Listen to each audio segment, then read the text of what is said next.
0.05 0.5-এর শতকরা কত ভাগ? যখন দেখা যাবে যে কত এর বলেছে সেটাকে সবসময় ভগ্নাংশে পরিণত করার সময় নিচে রাখবো।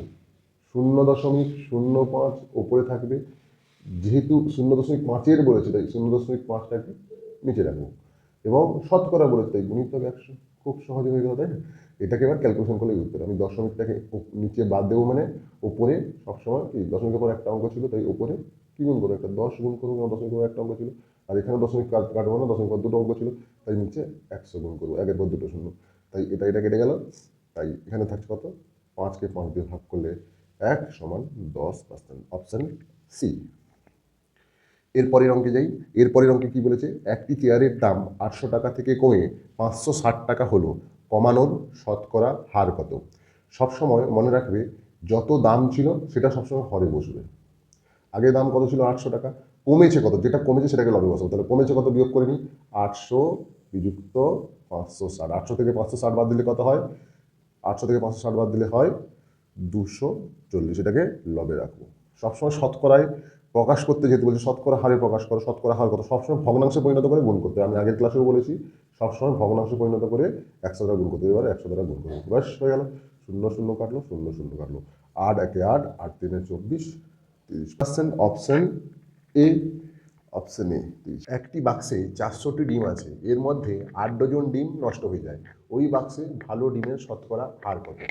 আচ্ছা, আমি আগে তাহলে শতকরা বের করানোর আগে বের করি ভালো ডিমের সংখ্যা কত। 400টি ডিম ছিল আর 8 ডজন ডিম নষ্ট হয়েছে। আচ্ছা, 8 ডজন মানে কত? 400টি ডিম ছিল, 400টি ডিমের মধ্যে 8 ডজন নষ্ট হয়েছে, মানে বিযুক্ত 8 ডজন। 8 ডজন মানে কটি, 8 গুণিতক 12, 1 ডজন সমান 12টি, 12 8 96। তাহলে 400 থেকে 96 বাদ দেবো, কত হবে, 304। এবার বলছে ওই বক্সে ভালো ডিমের শতকরা হার কত? আমি জানি কি, ভালো ডিম যেহেতু পেয়ে গেছি, এটাই তো ভালো ডিম। 400টির মধ্যে 96টি নষ্ট হয়ে গেছে, 304টি তাহলে ভালো ডিম। তাহলে শতকরা যখন বের করবো, নিয়ম কি, যে যেটা ভালো, যতটা ভালো সেটা উপরে থাকবে লবে, এবং টোটাল সর্বমোট 400 সেটা নিচে থাকবে। গুণিতক 100 করে দিলে শতকরা পেয়ে যাবো। তাহলে 0 0 কেটে দিলাম, 0 0 কেটে দিলাম। এবার দেখি এটা কাটাকাটি হচ্ছে কিনা। 4 1 4, 4 7 28, 4 6 24, তাহলে 76%। অপশন ডি হয়ে গেল সঠিক উত্তর, খুব সহজে।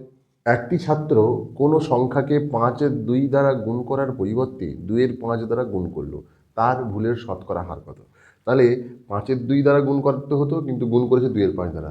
তাহলে ভুলটা কত? ভুল সমান, আমি আগে শতকরার আগে আমি ভুলটা কতটা বের করি। 5-এর 2 বিযুক্ত 2-এর 5, তাহলে 10, 2 5 10, 5 5 25 বিযুক্ত 5 2 10, 2 2 4, 25 থেকে 4 বাদ দিলে 21 10।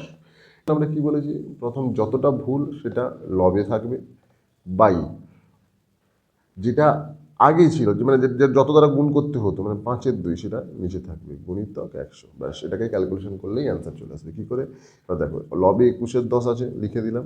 এবার এটার মানে কি, 21-এর 10 ভাজিতক 5-এর 2, মানে এটাকে গুণিতক করলে 2-এর 5 হয়ে যাবে। উল্টে যাবে না, 21-এর 10কে 5-এর 2 দ্বারা ভাগ করলে, মানে ভগ্নাংশের ভাগে আমরা শিখেছি কি, 21-এর 10কে 5-এর 2 দ্বারা ভাগ করা মানেই 21-এর 10কে 2-এর 5 দ্বারা গুণ করা, গুণিতক 100। 0 0 কেটে দিলাম, 5 1 5, 5 2 10, তাহলে 2 2 4, 21 4 কত হবে, 4 1 4, 4 2 8, 84%। Option B.